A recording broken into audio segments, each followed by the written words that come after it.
Hey guys, my name's Russell and I make videos about iRacing here on YouTube. I am back with a brand new track guide series on the iRacing GT3 Challenge, which is the new GT3 fixed series. It follows the same tracks as VRS GT Sprint, but it's a quick 20-minute sprint race, and ideally it alternates every hour with the Ferrari fixed series. So you got some quality racing basically every hour, which is chef's kiss as far as I'm concerned. Now we're starting out here at Watkins Glen. We are going to do an in-car lap, whiz around, and then I will break down each corner individually as I see it. I'm driving the Ferrari. It is a fixed series. The only thing we can change on the car basically is a brake bias, which I've knocked back just one little click. If you want to download the Ghost Car and if you want to practice against it in a test session, you can absolutely do that. You'll find the link to do that down in the description below. Have a really good week of racing here, guys. I hope it goes really, really well. If you get anything out of the video, please do give it a like. Please do subscribe to the channel for more of this kind of thing. And let us know in the comments how you get on with your races and how you're getting on with your practice. And what do you think of the new season? It's an interesting series. I like the idea, but it seems a little bit weird that it's B-class. And it seems a little bit weird that it follows exactly the same track choices every week as VRS GT Sprint. What do you guys think?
Alright guys, here's my full breakdown of my 1 minute 46.329 here at Watkins Glen. I'm in the Ferrari, we're in the new GT3 fixed series, exciting stuff. I'm obviously on the default setup. The only change I've made is I've knocked the brake balance back one click. So we're right on the left hand side of the track here. We're looking at the 300 board. We want to start our braking just after the 300 and before the 200.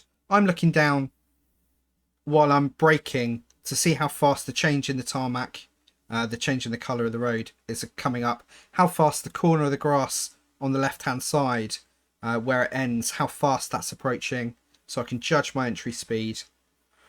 We want to get ourselves down to third gear in relatively short order here.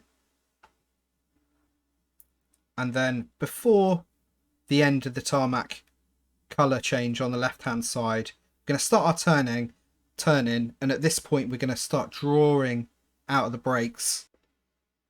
And what we want to do is meet the inside curb here, but not touch the raised area. You can get away with it. You're going to lose a bit of time. You're going to lose a bit of traction. Those back wheels are going to spin a bit. Worst case scenario, you're actually going to lose balance in the car, and you're gonna really sort of spin out. But as soon as we get to our closest approach to the inside curb, we're going to get back on the gas quite aggressively. We've got really heavy camber here. We're going slightly uphill, so the car's really going to dig in, and you'll get some pretty good grip around here. We're heavily back on the gas. We're unwinding the wheel, and then we just want to make sure that we're back on the grey stuff before we catch too much of the corner of this grass, because that's obviously going to be an instant off track. Now, for the S's, we really want to follow the late apex. Every inside curb we come to, we're really attacking the end of the curb. And we're trying to minimise our steering as much as possible. We're going uphill. It's a flat out area. We want to minimise those steering inputs. And then on the end of the S's, we want to be tight to the right all the way around till the straight, and then let the car fade out to the left. Now we've got the inner loop coming up, and you can actually take this a lot quicker than you might think at first glance. We're looking down to the 400 board and the 300 board, and just after the 400 board, before the 300 board, we're going to get ourselves into the brakes here. Again, we're looking at the change in the tarmac colour ahead. We're watching how quickly that's approaching us. We're then looking at the inside curb on the right hand side. And what we want to do is start our turning just kind of before the 100 board, and we want to create a situation where we're massively attacking the first curb with a view to straightening the line between the first curb and the second curb. We're minimizing steering angle. We're creating a straighter line so that we can be, aggressive on the brakes if we need to be. So we've done most of our braking. We are going to dab the brakes again once we're straight here. And then what we want to do is come into this second curb really, really tight on a late apex. We want to keep the car really tight over to the left here, because what we want to do is we want to do basically the reverse of what we did on entry with exit. We want to be able to straighten up the line between the final two curbs. So we're super tight to the inside here. We're already back on the gas at this point.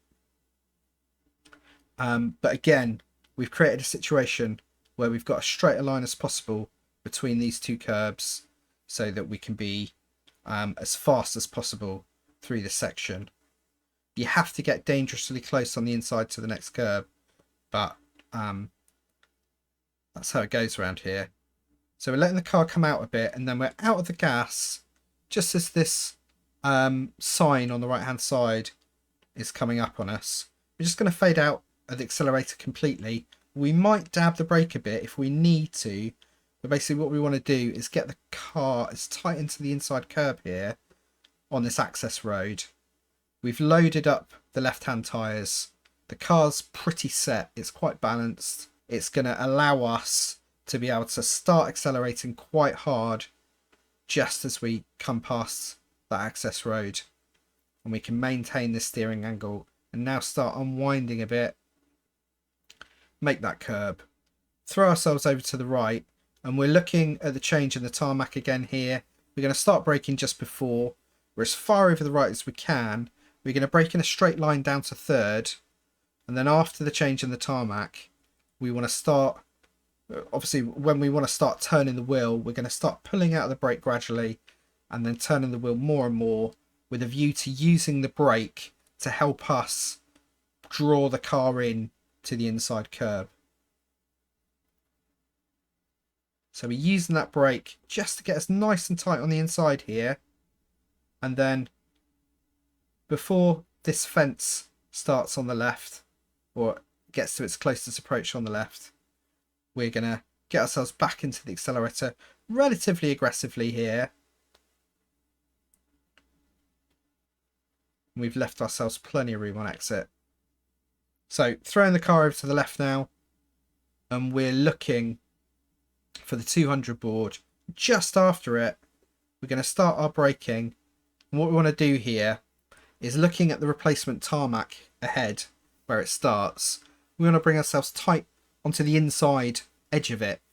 We're going to get ourselves down to second, and then we're going to do basically what we did on that last corner, which is draw out the brake, let that brake bring us tight into the inside curb, and we're actually just going to follow the line, the replacing tarmac, and it's going to take us straight to the apex, which is really handy. So we're down to second. We're now coming right out of the brake. Now we're already into the gas way before we get to the closest approach here. But if you watch the lap back from the in-car view from just now, you'll notice quite how slowly and steadily I'm building the accelerator up here. You got to be super steady. You're going to lose traction around there. If you put your foot down too quickly, the back end's going to go. You're going to lose the car. Super steady on the accelerator. Keep traction in the rear wheels. It's going to be way quicker. It feels counterintuitive, but it works. So just after the 200 board on the left, we're going to brake super heavily here. We're going slightly downhill, so you've got to be really hard and firm on the brakes. And again, I'm looking towards the replacement tarmac ahead, how quickly that's approaching. And then once we're down into second, and before this white line on the left hand side ends, we want to start our turn in. Now, the easiest mistake to make on this corner is to actually turn in just too late and miss the apex by a mile. You want to keep the car tight on the inside here. And then we're back on the accelerator really early. Again, nice and steady on the accelerator on exit. Now we're coming up to probably the hardest corner on the track, at least for me. We want to start braking as soon as we can see that inside curb on the left hand side. And we're going to brake pretty firmly down into second. And we want to get the car tight to the inside. It feels slow, but it is the quickest way around this corner. So we're coming in super tight to the inside. We're maintaining like 5-6% on the brake for quite an extended period of time here. And then once we can see that replacement tarmac, that is our cue to hopefully be in the position where we can start accelerating. And again, just like the last corner, we really need to build the accelerator super slowly. We've got an incredibly heavy steering angle on here, so if we're heavy footed, we're going to pay the ultimate price for sure. So really steady.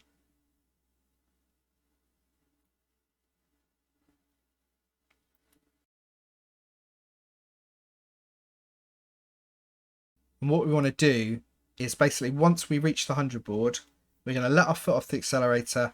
We're going to turn the car in quite firmly into the left with a view to catching the second half of the inside curb. Now I actually made a mistake on this corner, and I'm turning in probably about half a car length too soon. I think I got myself a little bit overexcited. So you'll see that I make some big adjustments in a minute.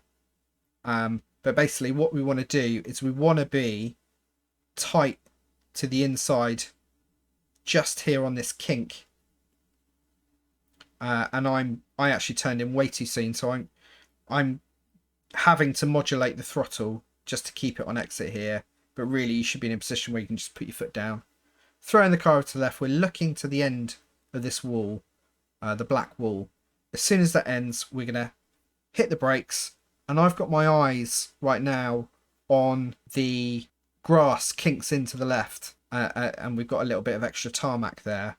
That's actually when we want to be coming out of the brake and really firmly turning in. So we want to get our braking done between the wall and that little kink there. And we're down to third. We're already coming quite strongly out of the brake, and we're watching this inside curb approach. And we want to, after the kink here, be in a position where we can really plant our foot down on the accelerator pretty firmly.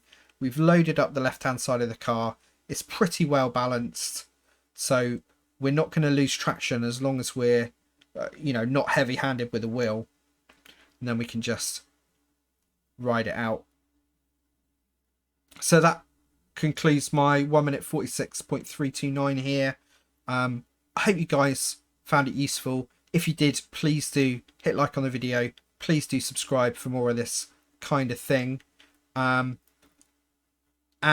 if you do find it useful, please do drop a comment down below. It would be great to hear how you're getting on with your practice this week, how you're getting on with your races. If I don't see you before in my next video, hopefully I'll see you out there on the track this week. Cheers, guys.